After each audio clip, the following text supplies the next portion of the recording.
사사기 4장 1절로 7절 말씀을 통해 랍비돗의 아내란 제목으로 은혜를 나누기 원합니다.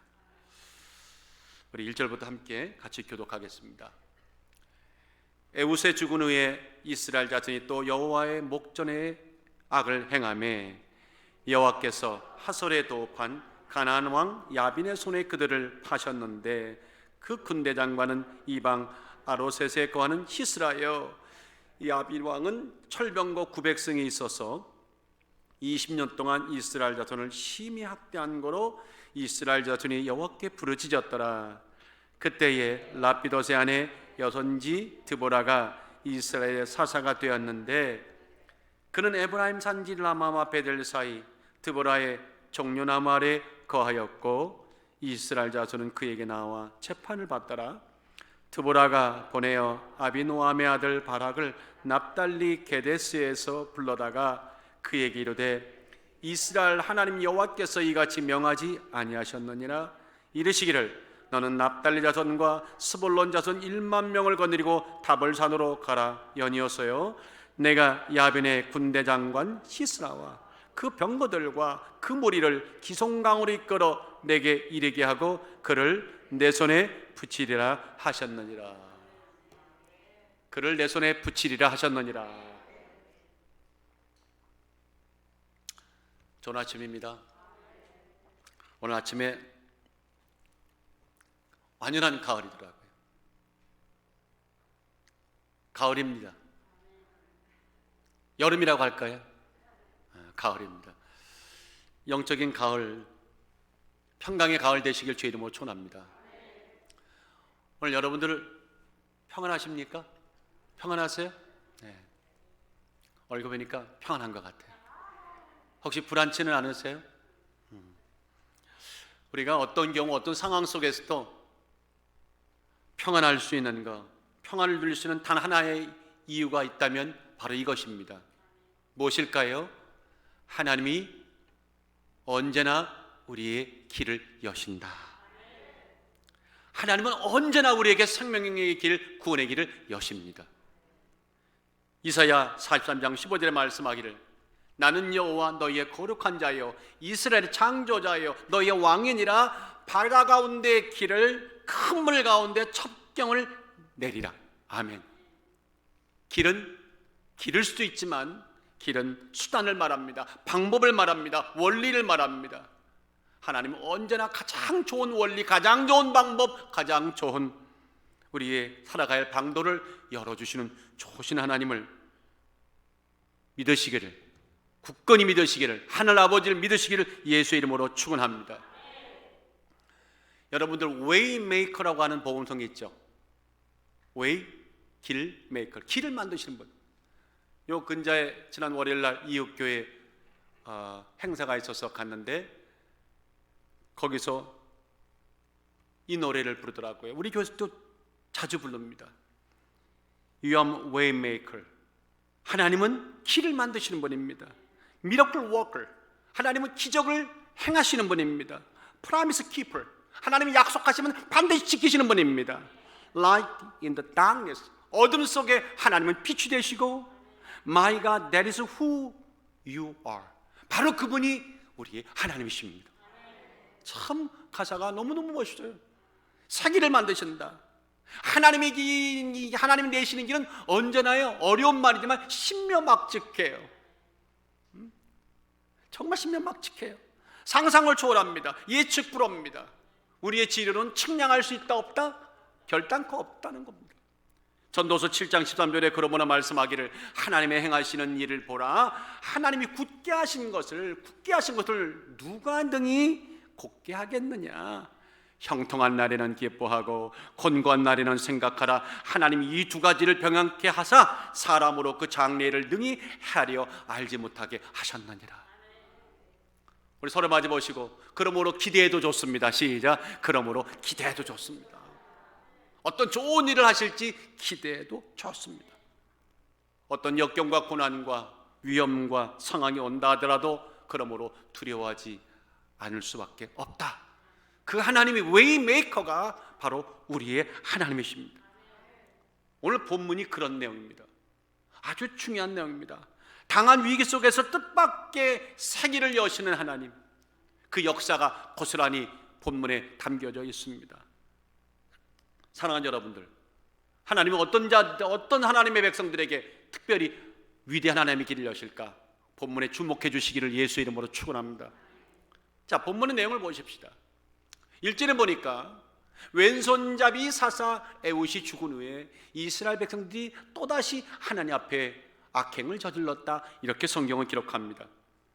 그래서 하나님은 어쩔 수 없이 그들을 가르치시기 위해 가나안의 강력한 왕이었던 야빈과 그 군대 장관 시스라의 수하에 그들을 그 손에 붙여서 20년 동안이나 수만 번 제대로 모시고 학대를 받으며 온갖 압제에 시달렸다고 성경은 기록합니다. 야빈왕은 철병가가 900승이 있어서 20년 동안 이스라엘 자손을 심히 학대한 거로 이스라엘 자손이 여호와께 부르짖었더라. 3절입니다. 근데 특별히 여러분들, 이 학대하다는 말이 나오잖아요. 이 학대하다는 말은 히브리 원단어는 라하츠란 말인데, 라하츠란 말은 압박하다, 괴롭히다, 이런 뜻이지만 실제 이게 뭐냐면요, 포도주를 만들기 위해서 포도를 따서 포도주 틀에 놓고 스퀴즈 막 꾹꾹 눌러가지고 온 힘을 다해서 눌러서 포도즙을 짤 때 그 엄청난 압박을 가하는 것을 라하츠라고 합니다. 그러니 그들이 20년 동안에 얼마나 고통을 당했을지가 한눈에 들어오지 않습니까? 그런 압제를 받았다는 겁니다. 결코 빠져나올 수 없는 압박입니다. 시달림입니다. 그런 이스라엘 백성들에게 하나님은 어떻게 하실까? 누가 그 이스라엘 백성들을 구원할 수 있을까? 그들이 20년 동안 탄식하며 하나님께 비로소 부르짖기 시작했습니다. 그런데 하나님이 그런 그들을 구원하기 위해서 하나님의 위대한 사자를 그들에게 보내줬습니다. 그리고 그들을 구원하셨습니다. 그런데 신기한 것은 그 보내신 분이 여인이라는 사실입니다. 바로 누굽니까? 네 번째 사사 드보라입니다. 4절은 이렇게 말합니다. 그때에 라피도세 아내 여선지 드보라가 이스라엘 사사가 되었는데, 이렇게 말해요. 참 특별한 경우입니다. 여인이 사사가 됐습니다. 그런데 그 드보라 앞에 붙은 수식어가 좀 신기합니다. 라피도세 아내 여선지 드보라라고 그랬어요. 라피도세 아내다, 오늘 제목입니다. 근데 여러분, 라피도시란 그 뜻은요, 횃불이란 말이에요. 횃불. 그러니까 뭐예요? 횃불의 아내요, 횃불의 여인이었던 그가 드보라였다, 이렇게 말하는 거죠. 이 성경에 드보라가 누군가를 이렇게 설명하는 그 속에 이 라피도라는 말을 집어넣은 것이, 이건 우연이 아닙니다. 아주 의도적인 진술입니다. 여기에는 어떤 암시가 강하게 담겨져 있습니다. 이런 거지요. 야빈의 학대, 가나안 왕 야빈의 학대 속에서 이스라엘 백성들이 20년 동안의 삶은 진짜 암흑의 삶이었다. 빛 하나 없는, 소망 하나 없는 아주 참혹한 깜깜한 삶이었다. 그런데 그들을 잔혹한 어둠의 삶에 하나님이 횃불을 하나 들어 보내셔서 빛을 환히 밝히고 구원하셨는데, 바로 그 횃불 여인이 누구라고요? 드보라다, 이렇게 말씀하시는 거예요. 이해가 되시나요? 근데 좀 더 흥미로운 것은요, 이 4절을 히브리 원문 그 자체대로 번역을 하면 이렇게 됩니다. 드보라, 여선지자, 라피도세 안에 그 여자가 이스라엘 여사사가 되었더라. 이게 직역하면 이렇게 나옵니다. 제가 왜 이렇게 말씀하신 줄 아십니까? 조금 민감하신 분들은, 예민하신 분들은 여기서 뭔가 공통적인 어떤 단어가 보이네 감 잡으셨을 거예요. 히브리 원문에는요, 여인이라고 하는, 드보라가 여성이라고 하는 그런 여성이란 의미의 단어가 5번 계속 나오는 거예요. 이 4절 한 구절에. 이거 굉장히 의도적인 거죠. 왜냐하면 강조하는 겁니다. 그 당시에 이스라엘 근동의 관습에 볼 때는 여인이 사사가 된다, 이거는 말도 안 된다. 이게 여러분들 3200년 전 얘기입니다. 여러분들은 믿음이 좋아서 어저께 얘기같이 모르셨는데 이게 3200년 전 얘기입니다. 자, 사사시대는 고상하고 2000년 전에 예수님이 살던 당시만 일단 볼까요? 예수님 살던 당시에 이스라엘 백성들이요, 하루에 3번 하나님께 감사 기도를 드렸어요. 여러분들 기분 나빠하지 마세요. 하나님, 내가 이러이러하지 않아서 감사한다가 3번 기도를 꼭 했어요. 첫째 뭐냐면, 하나님, 나는 이방인으로 태어나지 않고 유대인으로 태어난 거 감사합니다. 하나님, 나는 노예로 태어나지 않고 자인으로 태어난 거 감사합니다. 그 다음이 악본입니다. 여자로 안 태어난 거 정말 감사합니다. 여성분들은 아멘 안 하시잖아요. 오죽하면 여러분들 예수님 살던 당시에요, 여성들에 대한 이 피해가 얼마나 컸냐면 마태복음 14장에 보면 오병이 나오죠. 오병이요. 어린아이가 갖고 왔던 떡 5덩어리, 보리떡 5덩어리, 물고기 2마리 갖고 5,000명이 먹었다. 근데 그 5,000명 속에 여성이 그 카운트가 됐을까요? 죄송합니다. 그때 아니었습니다. 성경에 보니까 21절에 먹은 사람은 여자와 아이 외에 5,000명이 되었더라. 그럼 오늘 이곳에 2000년 당시에 올라가면 여기 사람은 몇 사람이 있는 겁니까? 답변 안 하겠습니다. 그러니 2000년 전에 그랬는데 3200년 전에는 오죽했겠어요.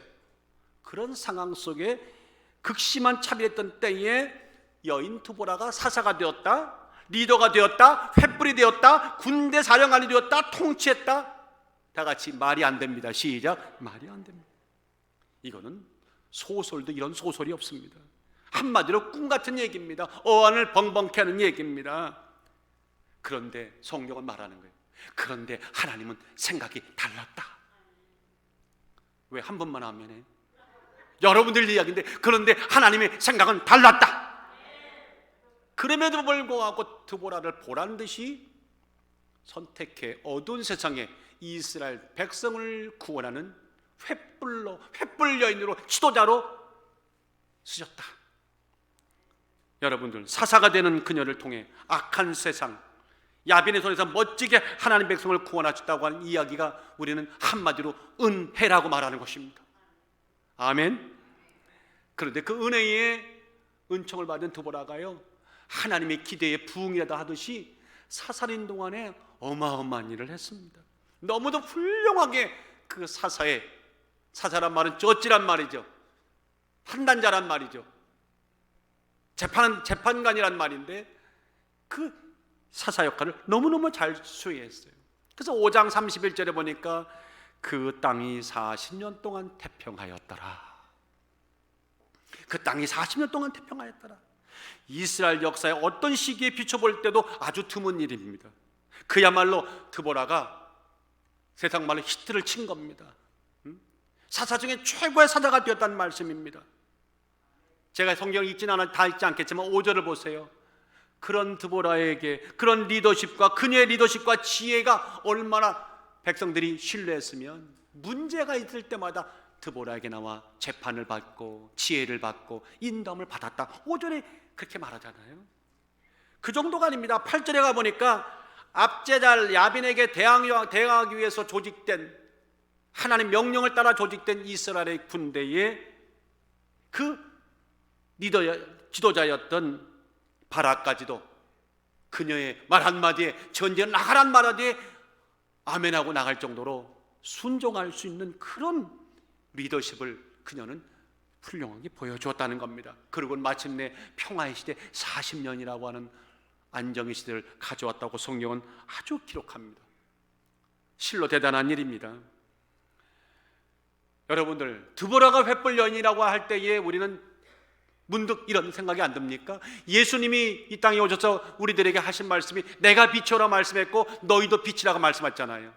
한마디로 말할까요? 너도 횃불이라는 겁니다. 다 같이 나도 횃불이다. 시작. 나도 횃불이다.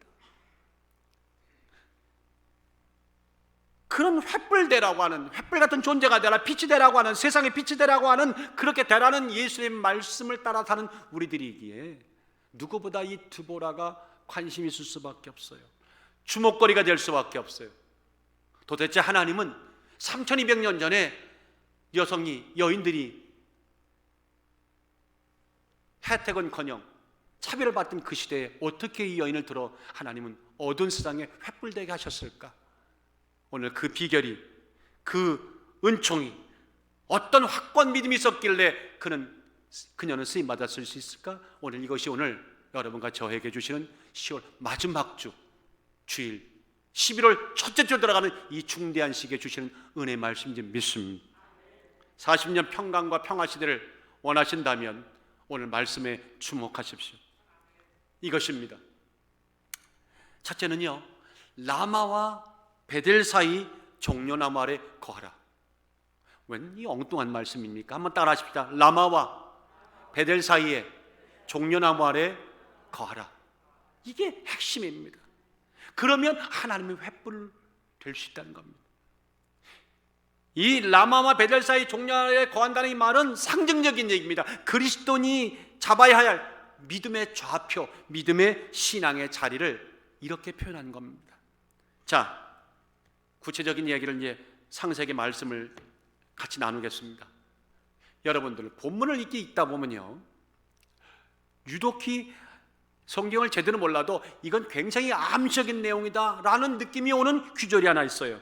바로 5절입니다. 이렇게 말합니다. 그가 누굽니까? 드보라입니다. 드보라는 에브라임 산지 라마와 베델 사이 드보라의 종려나무 아래 거하였고 이스라엘 자손은 그에게 나와 재판을 받더라.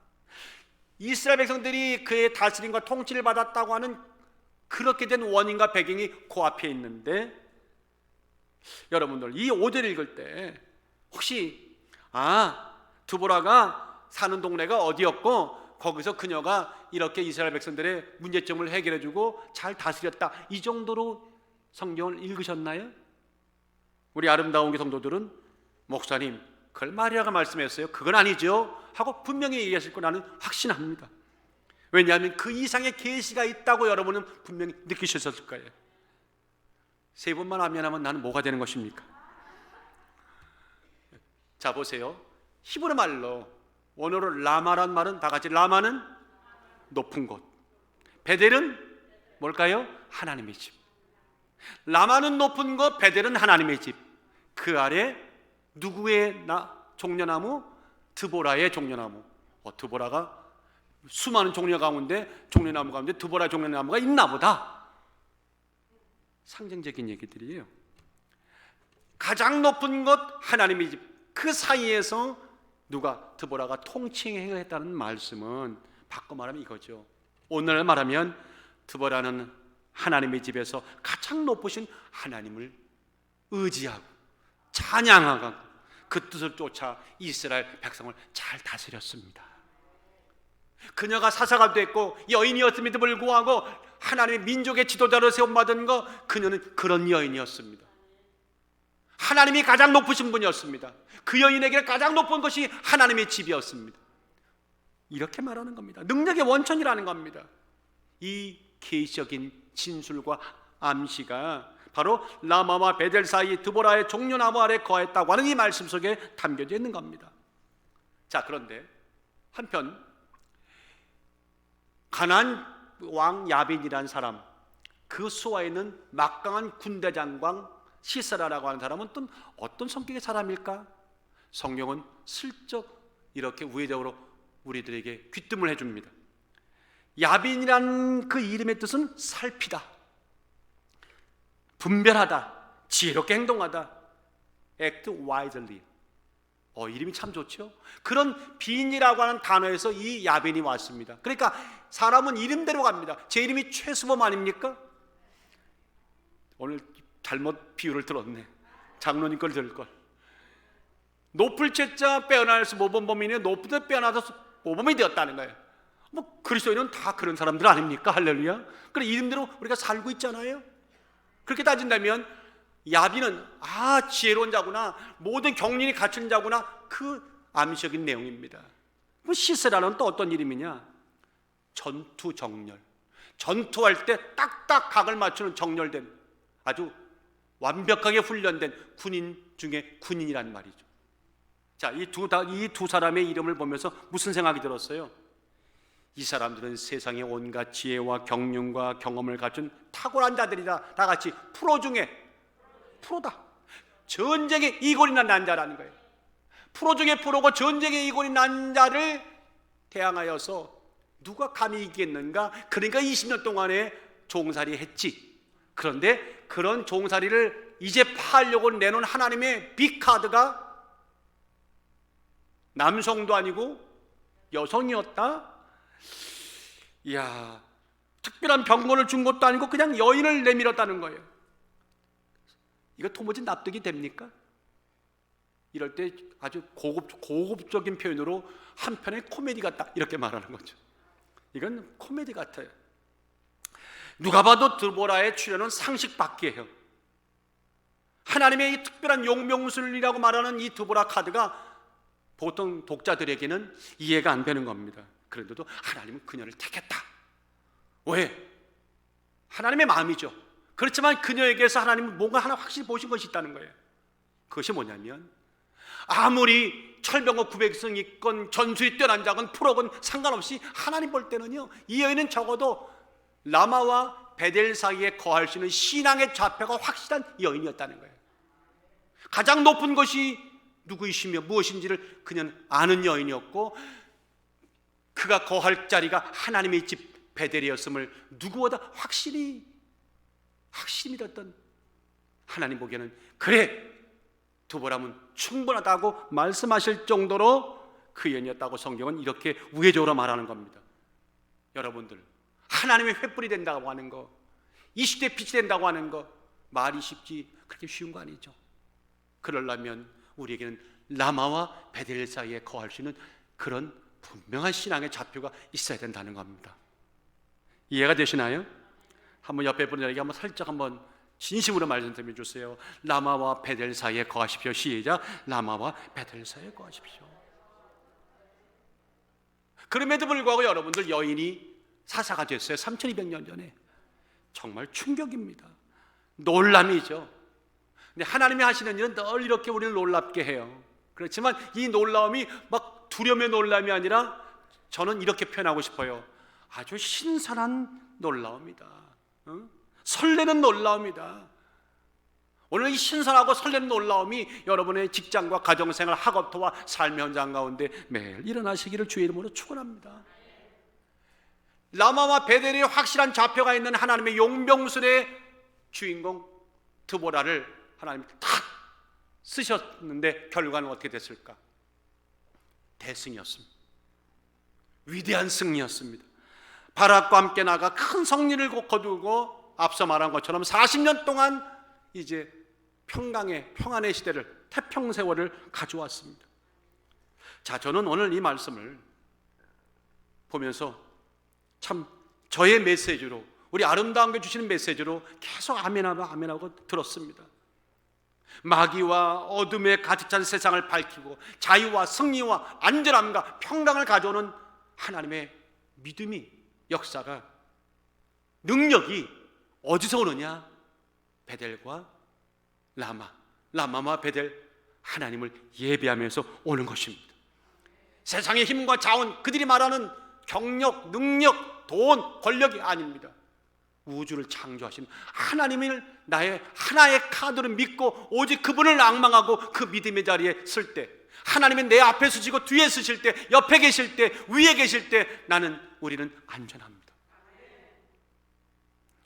영적인 능력, 바로 하나님을 사는 능력이죠. 지극히 높으신 하나님을 찬양하는 삶입니다. 경배와 예배 능력, 그 자리, 바로 라마와 베델이 우리가 오늘 이 팬데믹에 살아가야 할 믿음의 핵심을 꼭 믿으시기를 주 예수 이름으로 축원합니다.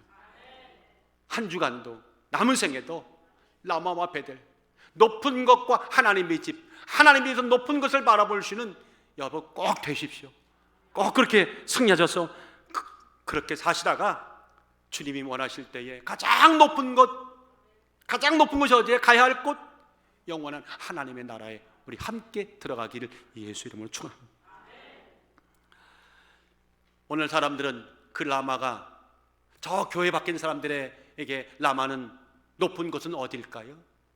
저 사람들에게, 세상 사람들에게 베델, 이것은 신의 집이야 라고 말하는 것이 어디 있을까요? 그들은 학문을 찾고, 그들은 경험을 찾고, 사람을 찾고, 돈을 찾고, 수만 가지를 찾지만 우리에게는 하나님이 가장 높으신 것이고, 높으신 분이고, 나를 살 뿐이고, 세계를 열어가는 하나님의 은혜의 곳인 것을 믿으시기를 원합니다. 그러므로 시편 47편에 말합니다. 너희 만민들아 손뼉을 치고 즐거운 소리로 하나님께 외칠지어다. 지존하신 여호와는 어미하시고 온 땅에 큰 임금이 되심이라. 여호와께서 만민을 우리에게, 열방을 우리 발 아래 복종케 하시며 우리를 기업으로 택하셨나니 곧 사랑하신 야곱의 영화로다.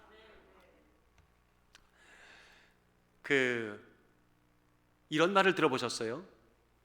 이불변 응만변. 이불변 응만변. 써있자 안 읽을 자가 변을 나눌 변자입니다. 불변하는 것으로 응만변, 변하는 만 가지를 대항할 수 있다는 겁니다. 불변하는 한 가지가 있다면 변할 수 있는 수많은 상황과 모든 것들을 만 가지 그 이상을 대항할 수 있다. 이거 굉장히 심플한 얘기지만 굉장히 중요한 얘기입니다. 이 영적인 일이 그래요. 여러분, 이 우주 공간 가운데 변하지 않는 단 한 가지, 단 한 분이 계시다면 누굴까요? 그건 하나님이십니다. 여러분이 불변합니까? 내가 불변합니까? 땅이 불변합니까? 돈이 불변합니까? 권력이 불변합니까? No. 아무리 그래도 80, 90, 100, 요새 백수들 장담하시지만 저는 그래도 120까지 사시라고 축복하고 권면해 드리는데, 제 권면을 제대로 잘 안 받으시는 분들이 꽤 있더라고. 제 권면을 꼭 받으시길 주의 이름으로 축원합니다. 목사에게 순종하시길 주의 이름으로 축원합니다. 그래도 120 넘기기가 쉽지 않아요. 변하는 것, 다 변하는 것들입니다. 근데 하나님은 안 변해요. 그러므로 불변하는 한 가지, 변하지 않는 한 번 하나님을 붙들면, 가장 높은 것으로 우리의 마음속에 모시고 살아가면 우리는 가는 것마다 안전할 수 있습니다. 내 능력이 아니라 그분의 능력으로 이긴다. 인생의 역전이 바로 오늘 이 아침에 시작된다. 지난주 최승희 목사님이 전한 메시지나, 그 전주 제가 전한 메시지나, 그 전에 김명희 목사님 전한 메시지나, 저의 메시지나 다 똑같은 메시지예요. 그렇죠? 지혜로우시니까. 왜요? 성경은 그걸 말하고 있으니까. 여러분들, 드보라가 그걸 확신했습니다. 시스라의 군대가 아무리 강할지라도, 사실 하나님이 그는 이스라엘 리더로 뽑았을 때 누구보다 드보라는 시스라가 갖고 있는 병력이, 그의 왕이 강력하다는 걸 몰랐을까요? 누구보다 잘 알죠. 왜? 내가 상대할 사람이니까 훤히 알았어요. 그런데 시스라의 군대가 아무리 강할지라도 하나님이 그녀 앞에 계시다면, 앞서 나가신다면, 그 하나님을 최고의 지존자로 여기고 경배한다면 여지없이 무너질 거라고 그녀는 의심 없이 믿었습니다. 믿었습니다. 드보라는 한치의 망설임이나 두려움 없이, 주저함도 없이 바락을 찾아내어 담대히 전쟁터로 나가라고 명할 정도로 확신에 차 있었어요. 6절에 보세요. 드보라가 보내어 아비놈의 아들 바락을 납달리 게데스에서 불러다가 그에게 이르되, 이스라엘 하나님 여호와께서 이같이 명하시지 아니하느냐? 이르시기를 너는 납달리 자손과 스볼란 자손 1만 명을 걸리고 어디로? 전쟁터 다볼산으로 가라. 타협이라는 것이 없어요. 주저함이 없어요. 가라. 해결될 것이다. 하나님이 함께 하실 것이다. 물어보겠습니까? 이 말씀을 보면 드보라가 어떤 여인입니까? 뭔가를 보고 믿는 자입니까? 믿고 보는 자입니까? 잘 이해가 안 되십니까? 무엇을 보고 확인한 후에 믿는 사람입니까? 믿습니다 하고 믿은 후에 보는 사람입니까? 전자입니까? 후자입니까? 말씀을 너무너무 잘하셔. 그리스도인은 보고 믿는 게 아니에요. 믿고 보는 거예요. 믿어야 보이는 거예요. 제가 오래전에 전도사 시절에, 그날도 아마 교회 성도들이 많이 출석 못 하시니까 막 혼자 고민하는데 가르치던 아이가 와갖고 전사님 뭘 고민해요? 왜 뭐 걱정거리 있어요? 그래서 오늘 성도님들 별로 안 오신다 했더니 얘가 있다가 왜 안 오지? 다 같이 왜 안 오지? 그냥 오면 되는데. 너무 심플한, 나 그날 은혜 받았잖아요. 애가 하는 말이 뭐가 고민이지? 그냥 오면 되는데. 걔는 그게 이상한 거예요? 안 오는 게 이상한 거예요? 뭘 오는데 그냥 재고할 게 뭐가 있냐니까 그냥 오면 되지. 오면 보는데. 이 물론 쉬운 것은 아니겠죠. 그러나 원리는 확실한 겁니다. 우리는 믿고 보는 자들입니다. 요한복음 11장에 보세요. 죽은 나사로를 살리기 위해서 예수님이 찾아오셨을 때 마르다 참 주님이 여기 안 계셔서 죽었다고 참 눈물 흘리고 원망합니다. 그때 주님께 하신 말씀이 아주 심플했어요. 예수께서 가라사대 돌을 옮겨 놓으라. 죽은 지 나흘 되는 냄새가 나는 시신을 덮은 그 무덤에 돌을 옮겨 놓으라. 그 죽은 자의 누인 마르다가 가로되 주여 죽은 지 나흘이 되었으므로 벌써 냄새가 나나이다. 예수께서 가라사대 내 말이 내가 믿으면 하나님의 영광을 보리라. 아주 심플했어요. 내 말이 믿어지면 하나님의 영광을 보리라. 하나님의 영광을 보여주세요. 믿겠습니다가 아니라는 겁니다. 참 믿으면 보리라는 말이 이게 믿음의 핵심입니다. 신앙은 무엇을 보고 믿는 것이 아닙니다. 그러니까 세상 사람들이 우리를 보고 어리석다고 말하지만 진짜 우리가 어리석은 것이 아니라 우리가 현명한 겁니다. 왜? 하나님의 세계를 이 작은 두 눈에다가 어떻게 담을 수 있어요? 우리 아이들이 우리들의 부모의 마음을 안다지만 얼마나 알 수 있어요? 몰라요. 항차 하나님을 어떻게 우리가 그분의 경륜을 따라갈 수 있어요? 그러니까 그분을 믿는 거예요. 그 말을 믿는 거예요. 믿으면 아버지의 뜻대로 이루어짐을 보게 되는 것입니다. 왜 우리가 지난 수십 년 동안 신앙생활 열심히 하고 직분도 받았는데 밤낮 믿음이 들쑥날쑥 들락날락 오르락내리락 롤러코스터 타는 줄 아십니까? 저도 거기에 포함되는 사람인데 이거였더라고요. 순서가 바뀌었어. 다 같이 순서가 바뀌었다. 시작. 순서. 하나님의 성경은 늘 변함없이 믿고 보라 말하는데 우리는 믿고 보라고 말하고 아멘 해놓고 집에 갈 때 나가면 보고 믿겠다는 거예요. 참 고집이 너무 세요. 여기서는 아멘 해놓고 저기 나가면서 그래도 보고 봐야 믿지. 어떻게 해요? 환경이 좋아지면 믿겠습니다. 상황이 달라지면 믿겠습니다. 길이 열리면 믿겠습니다. 그때 감사해도 늦지 않습니다. 누구 얘기예요? 우리들의 얘기입니다. 그래서 우리 신앙이 자라지 못했습니다. 사랑하는 여러분들, 오늘 드보라는 믿고 보았습니다.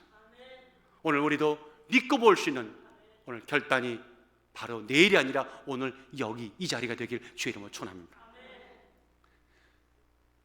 세계적인 이탈리아 성악가 루치아노 파바로티 죽었죠? 그렇죠?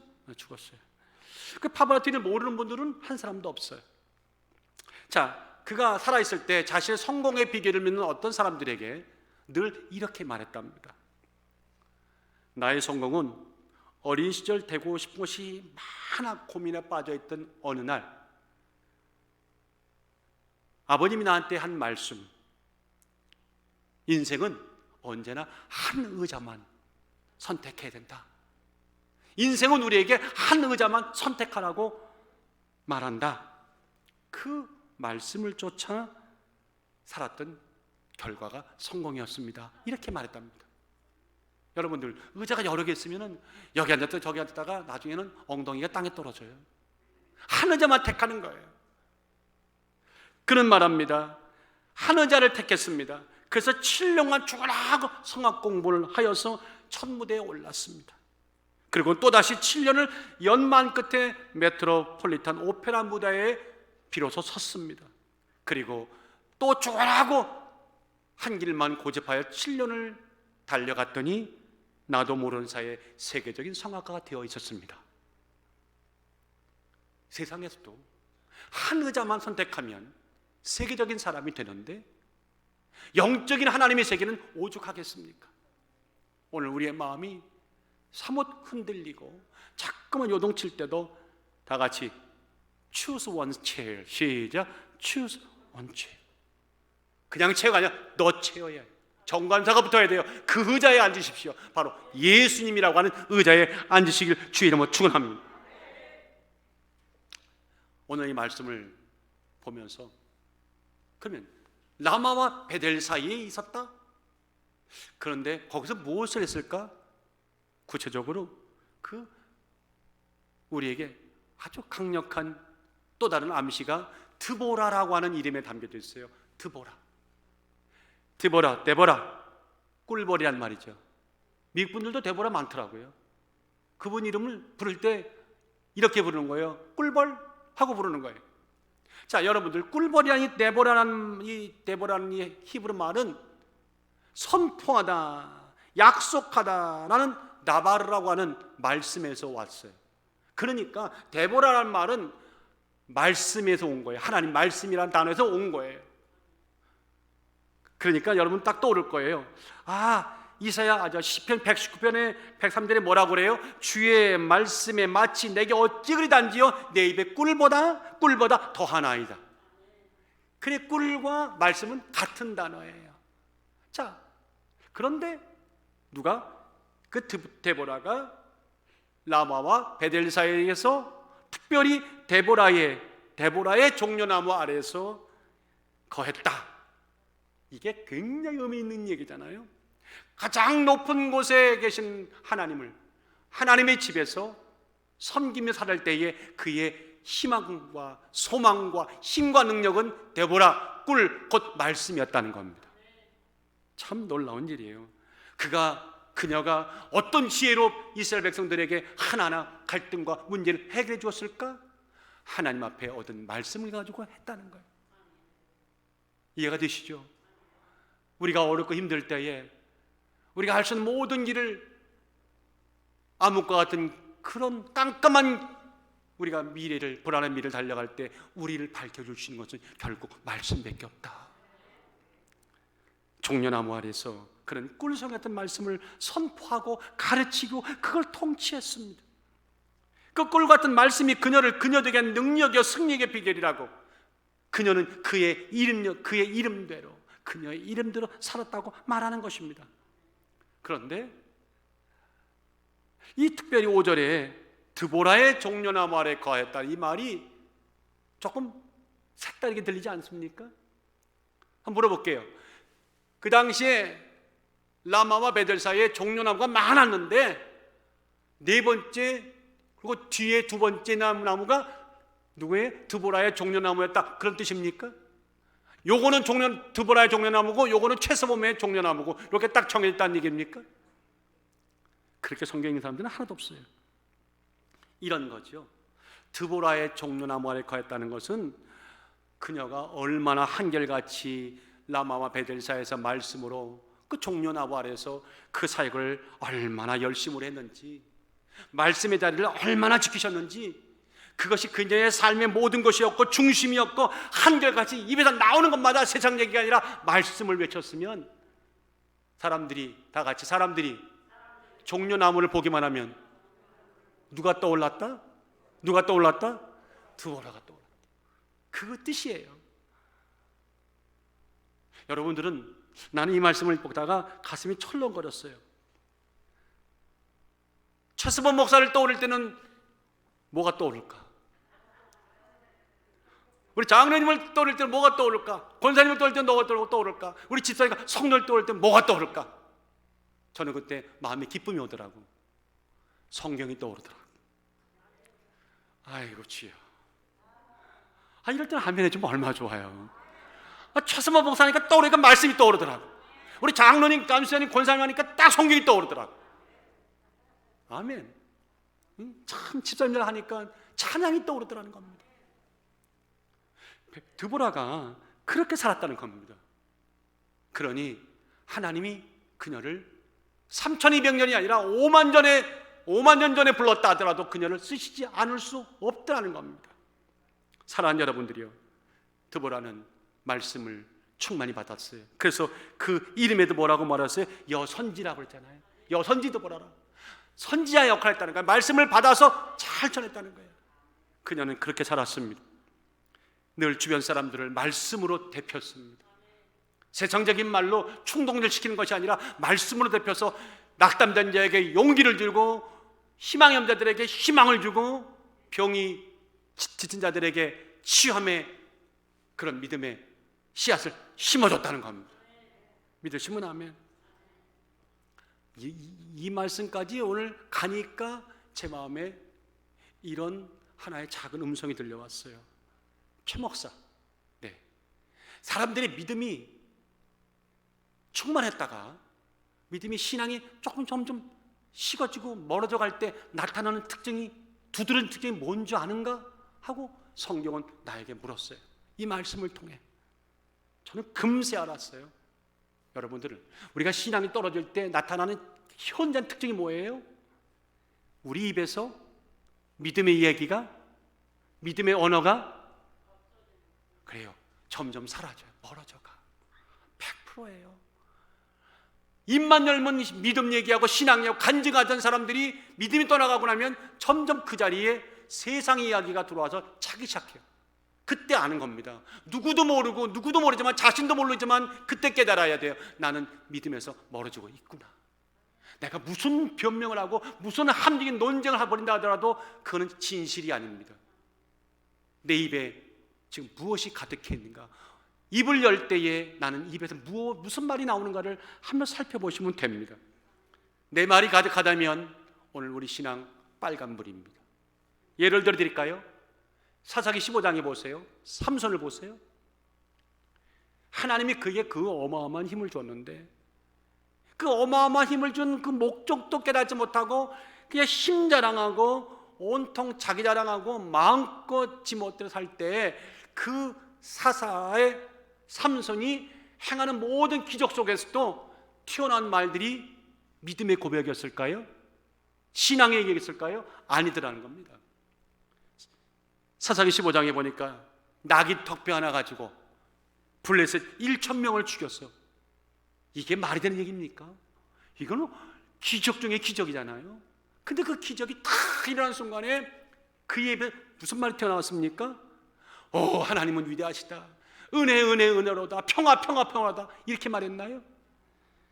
나귀의 턱뼈로 한 더미 두 더미를 쌓았으며 나귀의 턱뼈로 내가래요. 1,000명을 죽였도다 말을 마치고 그게 전부예요. 내가 죽였다는 겁니다. 턱뼈를 그 손에서 내어 던져버리고 그것을 라맛 레이라 이름하였더라. 지 멋대로 이름까지 막 지어버리는 이 은혜가 떠나가면요 내 얘기가 가득해지더라고요. 오늘 이 아침에는 우리들의 아름다운 믿음의 얘기와 소망의 얘기와 사랑의 얘기가 점점 다시 회복되는, 입가에 회복되는 역사가 있기 원합니다. 그래서 영혼과 삶에 은혜가 가득하면 우리 모습은 점점 드보라의 모습으로 변해가요.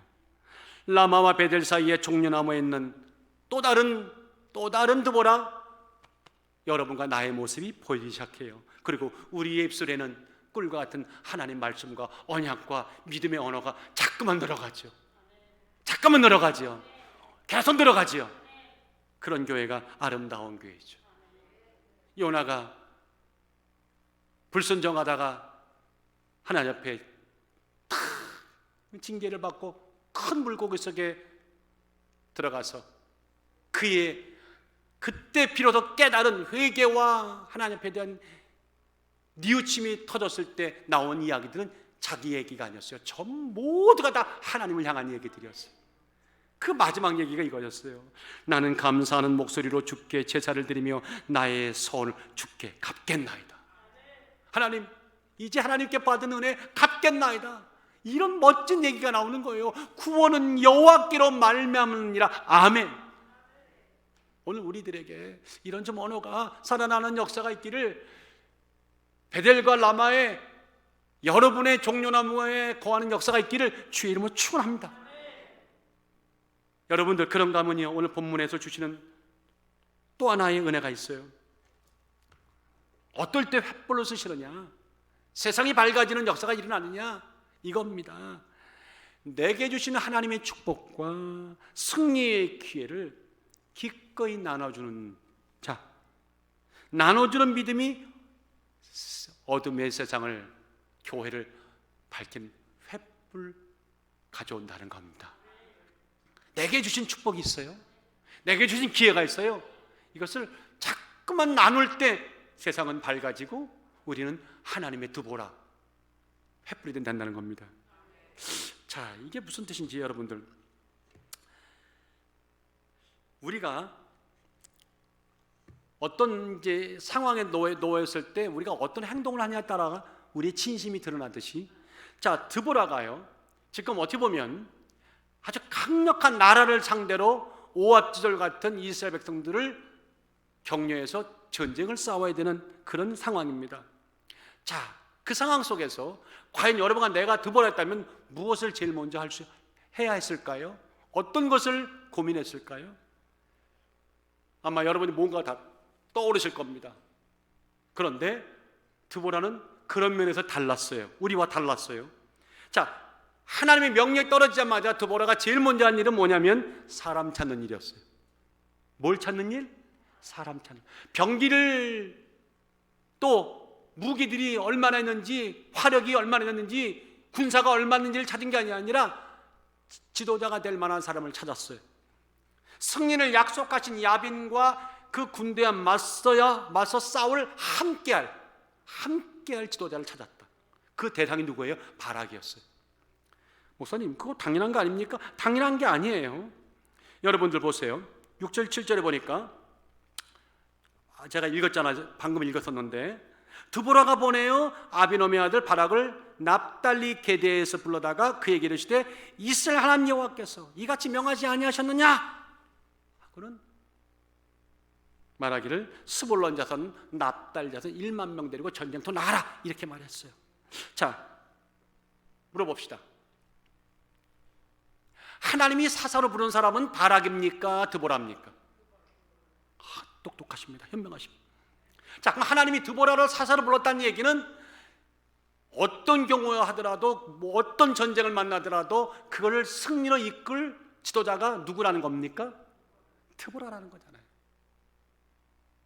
눈에 보이는 철병과 구백성은 없다 하더라도 하나님이 그 이상 그녀에게 앞과 뒤, 옆, 위를 막아줌으로 그 일을 하시겠다는 거죠. 여기까지 왔으면 이제 여러분들 감 잡으셨을 거예요. 그러니까 하나님이 함께 하시니까, 함께 하시는 드보라는 승리는 따놓은 당상이요, 따놓은 당상이요, 따놓은 당상이요. 그런데 왜 굳이 드보라가 같은 축복받을 수 있는 그 기회의 선상에다가 얼토당치 않게 바락을 갖다 얹혀서 함께 전쟁하냐, 이게 핵심입니다. 만약에 우리가 이런, 야, 하나님이 나를 타사로 불렀어요, 이건 100% 이겨, 그냥 나가기만, 내가 아무것도 안 해도 이길 거예요 아마. 그러면은 야, 그런 후엔 명성 얻고, 인정받고, 사람에게 칭찬받고, 박수받고, 환호받고, 이거 다 제가 혼자 누려야지. 굳이 내가 왜 여기다가 생각도 안 하는, 하나님 말씀도 안 했던 바락을 떡하니 앉아서 같이 그 일을 나누겠습니까? 그리고 하는 말이 하나님이 명하지 않았느냐? 하나님은 바락에게 명한 적 없어요. 드보라에게 명했지. 그런데 하나님이 명하셨다고 이렇게 그의 마음을 격려시키는, 야, 이 모든 과정 어떻게 생각하세요? 제가 특별히 6절에 읽다가 참 이 번역이 좋다 느낌이 왔어요. 6절 상반절에 보세요. 다 같이 한번 읽어볼까요? 시작. 드보라가 보내요. 잠깐만요. 드보라가 보내요. 한국말 딱 이걸 들을 때는 드보라가 사람을 보냈다. 누구에게? 바락에게. 초대하는 그 느낌이 들어오죠. 그런데 원문은 그 얘기가 아니에요. 원문의 뜻을 가장 잘 번역한 게 Contemporary English Version이라고 하는 CEV 영어 번역인데 이렇게 나와요. She sent word to 바락. 사람을 보내서 바락에게 전쟁 나가자고 사람을 보낸 게 아니라 그녀는 말씀을 보냈다는 거예요. 참, 이 표현이 너무 달라요. 여러분들, 사람을 보내가지고 오라는 말과 하나님 말씀을 그에게 보내는 것은 느낌과 뉘앙스와 이건 받는 사람이 하늘과 땅 사이예요. 이걸 누가 했다? 드보라가 했다. 그래서 그런 거예요. 하나님이 너에게 명하지 않느냐, 이 말이 여기서 나온 거예요. 너무 대단한 거잖아요. 자신이 받을 수 있는 영광, 자신이 받을 수 있는 성공의 기회를 바락에게 같은 선상에서 나누는 거예요. 함께 나누자는 거예요. 초청인 겁니다. 격려인 겁니다. 우리가 주일 예배 왜 함께 예배 드린지 알아요? 만약에 제가 하나님이 한 사람만 부르다가 너만 와라 하고 했다면 우리 다 시험 들 거잖아요. 장로님만 와서야 들으세요. 여러분 다음 주 주일하고 오지 마세요. 여러분들 아멘 하시겠어요? 화가 나실 거예요. 최 목사님이 이제 정신 나갔구나. 강창수 성도님도 오세요. 장로님도 오세요. 누구 오세요? 이게 함께 복을 받으라고 다 부르시잖아요. 그러니까 주일은요 다 부르신 날이요. 근데 빠지시면 안 돼. 하나님의 마음이 그게 아니에요. 군대 장관 시스라의 철병거 900대를 초토화시킨 기적이 우연이 아니라는 겁니다. 기적은 멀리 북쪽 지방인 납달리 게데스에까지 사람을 보내어 말씀을 보내어 바락을 불러 격려하고 전쟁에 함께 나간 드보라의 이 그릇에서 이미 시작이 된 거죠. 그것도 보세요. 하나 물어볼게요. 여러분들 지금 이 드보라가 이 바락이 속해 있던 납달리 지파 사람이었나요? 같은 고향 사람이었나요? 아닙니다. 드보라는 에브라임 지파 사람입니다. 바락은 납달리 지파입니다. 지파가 달랐어요. 그런데도 상관 안 하는 거예요. 그게 뭐가 중요하냐? 하나님이 지파를 따졌느냐? 하나님은 사람을 부르고 영혼을 부르시지 않느냐? 그 참 놀라운 그런 생각, 그런 마인드가 누구에게? 드보라에게 있다는 거예요. 그래서 특별히 그것도 누구에게? 그 이스라엘 그 지형을 보는데도 불구하고 북쪽 지역의 가나안 왕 야빈이 납달리 자손들 그 북쪽 지파들을 특별히 더 압제하는 것을 알고 거기서 사람을 하나님의 눈으로 뽑아서 리더를 세워서 그들에게 전쟁에 승리할 수 있는 공을 세울 수 있는 1만 명을 하나님의 이름으로 보내는 누구? 이 드보라의 모습은 참 멋지다. 우리 함께 하나님나라의 복을 함께 나눕시다. 일할 수 있는 게도 함께 좀 나눠줍시다. 네, 세 분만 아멘 하시는데 다 아멘 하셔야 돼. 그런데 드보라가요 바락을 보낼 때 참 그냥 안 보내더라고요. 큰 선물을 주는 거예요. 어떤 선물을 줬느냐? 7절 14절에 보면 드보라가 바락에게 했던 이야기들이 나와요. 7절 14절. 그런데 7절과 14절에 계속 볼 때마다 똑같이 나오는 단어가 하나 있어요. 붙이다. 다 같이 붙이다. 내 손에 붙이다. God will hand him over to you. 저 시스라 야빈 걱정하지 마라. 그를 네 손에 하나님이 붙였다고 하더라. 여러분 이 붙이다는 단어가요 나탄이란 말인데 나탄의 말은 확실하게 주라는 말이에요. certainly give예요. 하나님이 확실히 주셨다. 하나님이 확실하게 그들을 패하게 하신단다 하고 말씀을 줄 때 그 세상이 어떤 것보다 돈을 주는 것보다 차가운 건 주는 것보다 밥 한 끼 다 주는 것보다 뭘 도와주는 것보다 말씀을 주는 이 역사가 얼마나 큰 선물인지 몰라요. 사랑하는 여러분들, 오늘 이런 드보라와 은혜가 우리에게 꼭 있기를 원합니다. 제가 오늘 말씀을 이제 마감하기 전에 하나만 더 말씀을 드리고 싶어요. 자, 이 드보라의 이 넓은 이 영성이 하루아침에 된 것은 아닙니다. 사람들은요 세월이 가면 믿음이 자라겠지. 절대 안 자랍니다. 잘할 수도 있고 안 잘할 수도 있어요. 근데 저절로 자라지는 않죠. 드보라가 여기까지 온 이유가 뭘까 하다가 그 다음 장에 사사기 5장의 12절에 가서 그 답을 얻었어요. 자, 전쟁이 끝났습니다. 승리를 끝났습니다. 그래가지고 드보라와 바락이 하나님께 승전가를 불러요. 노래를 불러요. 근데 노래를 부르는 과정 가운데 12절을 보세요. 이런 말을 하는 거예요. 깰지어다 깰지어다 드보라여 깰지어다 깰지어다 너는 노래할지어다 일어날지어다. 여러분, 이게 아멘이 나와요? 지금 전쟁에 승리했어요. 태평세월이 왔습니다. 모든 영광은 다 드보라와 바락이 다 받는 그 자리에 여러분과 제가 만약에 이런 자리에서 영적으로 그럼에도 불구하고 깨울 사람은 너야, 바로 나야, 나 영적으로 일어나라, 영적으로 깨어라, 이런 고백을, 이런 외침을 할 것 같아요? 아니에요. 보통 사람들은 야, 우리가 한 일이 얼마나 위대로운가, 우리가 이 교회를 얼마나 아름답게 세웠는가, 우리가 아름답게 부흥시켰는가, 하나님은 위대하시고 우리도 위대하고 막 이런 얘기 나올 거예요. 근데 드보라는 그 승전가를 부르는데 내 영혼이 깰지어다, 내 영혼이 깰지어다, 4번이나 자기 영혼을 깨라고 말씀하는 거예요. 승리의 기쁨에 들떠 있지 않았어요. 그때 오히려 자신에게 경종을 울리는 거예요. 경고망동하지 마라, 들뜨지 마라, 깨어있으라, 깨어있으라, 깨어있으라. 저는 오늘 이 말씀을 준비하다가 참 많은 은혜를 받았어요. 그렇구나, 이게 목회자의 모습이고 이것이 성도의 모습이고 이게 승리한 사람의 모습이구나. 사랑하는 여러분들, 하나님은 구원의 역사 속에서 누구보다 항상 영적으로 깨어있어야 할, 깨어있는 자, 깨어있을 자가 지도자고, 그런 깨어있는 지도자를 하나님은 쓰십니다. 자신이 승리의 기쁨과 영광을 독차지할 기회가 왔지만 기꺼이 나누었던 드보라, 하루아침에 된 것이 아니라 이러한 영성이 있었기 때문에 가능했다. 오늘 이 말씀을 드리며 이제 결론을 맺겠습니다. 하나님은, 하나님의 아들 예수 그리스도는 우리에게 빛이 되라, 소금이 되라, 우리를 빛이라고 부르셨어요. 근데 빛으로 살기에는 너무나 역부족입니다. 그런 우리의 고민과 갈등이 있을 때 드보라가, 오늘 이 드보라의 본문의 말씀이 우리에게 큰 도전을 주고 교훈을 줍니다. 사랑하는 여러분들은 횃불이 되고 싶다면 어떤 경우에도 라마와 베델 사이에 거하시는 드보라의 삶을 사시기를 주의 이름으로 축원합니다. 그것이 우리가 붙들어야 할 믿음의 좌표입니다.